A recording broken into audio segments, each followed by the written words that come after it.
Баршаңызға қайырлы күн достар, менің YouTube парақшама қош келдіңіздер. Бүгін достар, мен сіздерге осындай өте дәмді болып шығатын кестелі құймақтың рецептісімен бөліскім келіп отыр. Орысша айтқанда ажурные блинчики өте оңай дайындалады. Менімен бірге болыңыздар. Барлық құрамдар описанияда тұр. Бізге керектісі тереңдеу ыдыс, жылы айран, ұн, күнбағыс майы, жұмыртқа, қант, сода. Ең алдымен біз ыдысымызға жылы айранымызды құйып аламыз.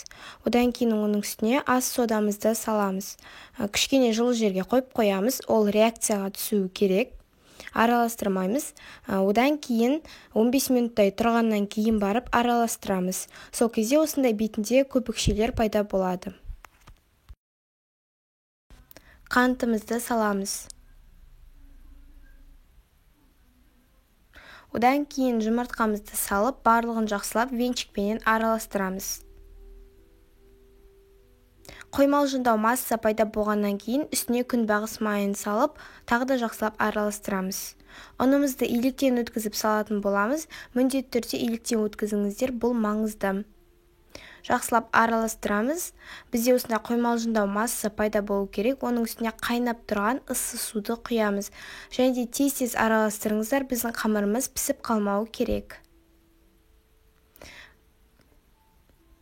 Тез-тез араластырған кезде осындай кәдімгі құймақтың массасындай болу керек, сұйықтау болып шығады. Енді біз табамызды қыздырамыз.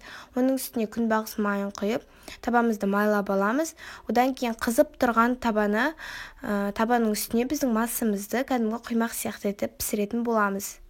Табамыз қызып тұру керек, бұл маңызды. Сол кезде сізде осындай тесіктер, яғни кестелі болып шығады, ажурные блинчики дайын болады. Барлық массамызды осылай пісіріп аламыз. Мінекей көріп тұрғандарыңыздай кестелі болып шығып жатыр. Міндетті түрде дайындап көріңіздер.